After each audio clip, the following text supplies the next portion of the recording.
हाँ जी साਰਿਆਂ ਨੂੰ ਸਤਿ ਸ੍ਰੀ ਅਕਾਲ ਨਮਸਤੇ ਸਲਾਮ। ਅੱਜ ਹੀ ਮਿਲਕਰਾਂ ਆਪਣੀਆਂ ਸੋ ਇਹਨਾਂ ਨੇ ਬ੍ਰੇਕ ਫਿਨਿਸ਼ ਕਰਤੀ ਹੈ ਆਪਣਾ। ਆ ਰਿਹਾ ਬਾਈ ਕੋਮਲ ਸਿੰਘ ਤੁਰਨਾ, ਮੇਰੇ ਐਕਚੁਅਲੀ ਬੂਟ ਨਹੀਂ ਪਾਏ ਸੋ शिफ्ट करूँगा ਇਹਨਾਂ ਨੂੰ। एक्चुअली मैं ਤੁਹਾਨੂੰ दिखाना ग्रास। बहुत सारे भाई लोग बोल रहे थे कि प्लीज़ आप ग्रास दिखाओ। ये टेम्पररी फेंस थी, इन्होंने इधर इधर सारा खा लिया। अभी ये वाला आई थिंक 2 दिन की ब्रेक होगी यहाँ, आज यहाँ कल सुबह की। सो ये है सर जी रे ग्रास। बहुत लोग कंफ्यूज हैं कि मक्खन ग्रास जो इंडिया में आता है वो इसी का ही मतलब इसी की एक डिफरेंट वैरायटी है, लेकिन अब मैं थोड़ा आपको तोड़ के दिखाता हूँ।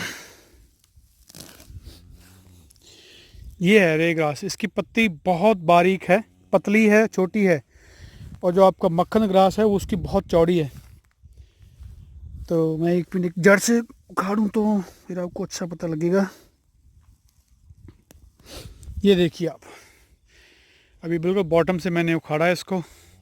2.5 लीफ स्टेज है इसका, 2.5 लीफ है, तो ये परफेक्ट है ग्रेजिंग के लिए। और ये न्यूजीलैंड का बेस्ट पास्चर है, सबसे टॉप क्वालिटी का पास्चर है। इसके अंदर थोड़ी चिकरी है, आई थिंक ये चिकरी नहीं है, डॉग, इसको डॉक्स बोलते हैं ये, बाकी तो वीड है। थोड़ा बरसीम होगा इसमें। मिस्टी 2 कॉमन है का, मतलब जो मेन फीड है यहाँ पे, एक तो ये रे ग्रास और दूसरा क्लोवर।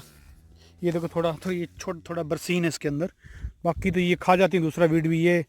ये वैसे वीड हम बोलते हैं। ये जंगली सरसों है, मस्टर्ड। और हाँ जी, और आई थिंक जो मक्खन ग्रास है आपका वो एनुअली है, या वो ज़्यादा 2 साल होगा वो।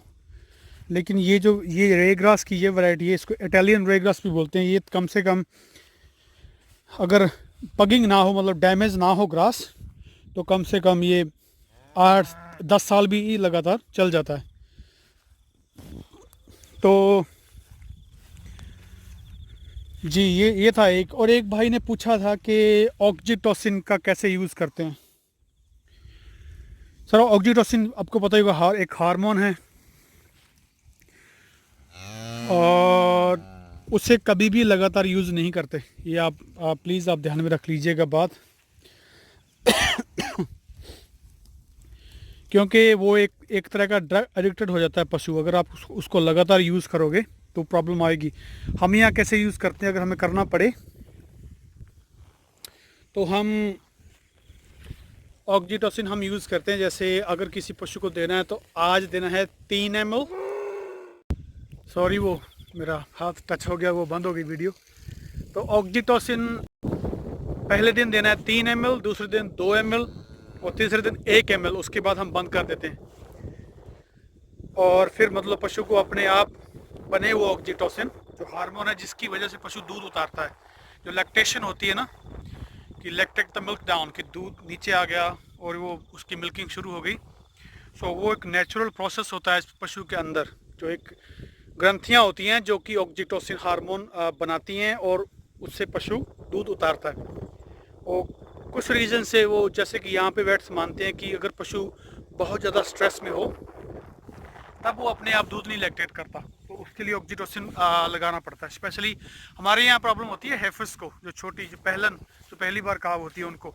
बड़ी गाय को आज तक कभी प्रॉब्लम नहीं है। जैसे मोस्टली ये भैंसों में होता है ये प्रॉब्लम, बफलोस के अंदर।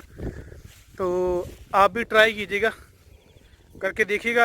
हो सकता है कि 1-2 दिन तक पशु फिर भी ना उतारे, लेकिन छोड़ दीजिएगा कि जब पशु के प्रेशर पड़ता है दूध का तब वो अपने आप लैक्टेट करता है। और 99% तक चांसेस में वो फिर अपने आप शुरू कर देता है। तो हम कभी भी ऑक्जीटोसिन लगातार नहीं देते। वो सेम चीज़ है जैसे कि कोई बंदा ड्रग एडिक्टेड हो जाता है, तो पशु भी फिर ड्रग एडिक्टेड हो जाता है। और एक भाई ने पूछा था कि थन फट जाते हैं, उसके लिए कोई ट्रीटमेंट बताइए। सर मैं एक डिस्क्रिप्शन में डालूंगा। हम लोग क्या करते हैं, मिल्किंग के बाद एक स्टॉक आयोडीन आती है। आयोडीन कई तरह का आता है, स्टॉक आयोडीन होता है, मैं उसको डिस्क्रिप्शन में डाल दूंगा, आप चेक कर लीजिएगा। हम स्टॉक आयोडीन, पानी और ग्लिसरीन, ये तीनों चीज़ें मिक्स करके पशुओं के थनों के स्प्रे करते हैं उसके आफ्टर मिल्किंग।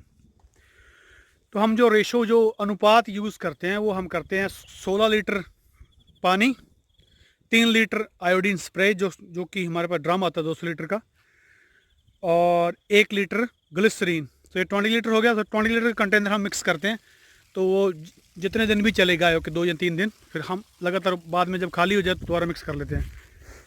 तो आप भी ऐसे कीजिए।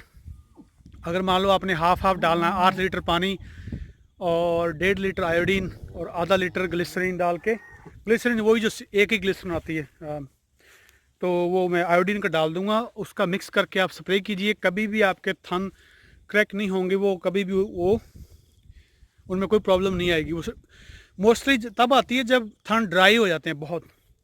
ड्राई होता है, मान लो कई बार ज़्यादा विंटर में, जब जैसे हमारी त्वचा रूखी हो जाती है ना, वैसे ही सेम वही चीज़ है। और कई बार ओवर मिल्किंग हो जाए, जैसे आप मशीन से दूध निकालते हो, दूध निकलना बंद हो गया लेकिन आपने कप नहीं उतारा, वो वैक्यूम उसको प्रेशर से थनों को प्रेस करता रहा, तो उस वजह से ये प्रॉब्लम होती है। तो आप ये ज़रूर कीजिए, ऑक्सीटोसिन लगातार यूज़ मत कीजिए, और ये आयोडीन, ग्लिसरीन और पानी का मिक्स यूज़ करो, कभी भी थन ख़राब नहीं होंगे आपके।